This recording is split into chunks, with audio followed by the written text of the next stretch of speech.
Ce mec, il a craché mon yacht.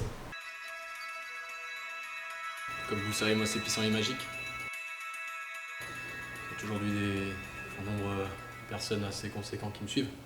Je pense que j'ai pas besoin de me présenter mon personnage public. Beaucoup de gens connaissent, on va plus parler de moi, de mon vécu, de mon histoire, de ce qui m'a façonné. J'ai vécu des choses dont j'ai pas forcément envie de parler, j'ai vécu d'autres choses dont j'ai un peu plus envie de parler. Notamment la fois où j'ai fait soirée avec Rihanna à Los Angeles. Donc on était, on est Los Angeles, enfin, vous imaginez le décor, avion, accueil hôtesse, évidemment, qui dit accueil dit hôtesse, surtout pour...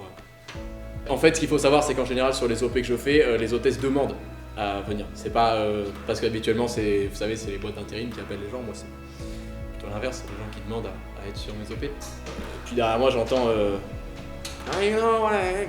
what's up, my man? Je me retourne, et là je vois qu'en fait, elle demandait à ses potes si elle pouvait faire des photos avec moi. Moi j'étais un peu occupé, tu vois, j'étais un peu pris dans mon tournage et tout. Et après c'était chaud parce que, il y avait Rick Ross qui m'avait invité à un truc, enfin bref, c'était un peu tendu. Mais je dis ok, tu vois.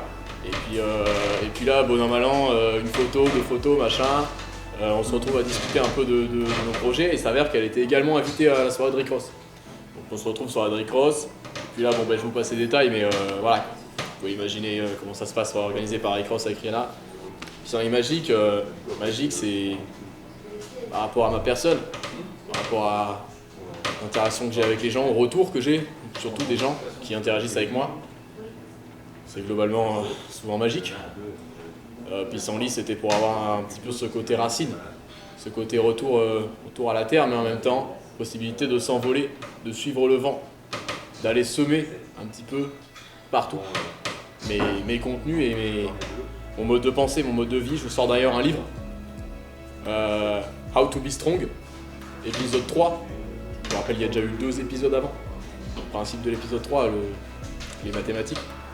How to be strong, dans lequel vous apprendrez comment avoir un lifestyle, un développement personnel, mental, physique et culturel important qui vous amènera à réussir vos objectifs et à performer dans la vie, que ce soit au quotidien, que ce soit personnellement, dans votre vie de famille, dans votre rencontre, dans votre approche sociale et également d'un point de vue professionnel afin d'avoir des objectifs réussis et une progression constante dans votre vie.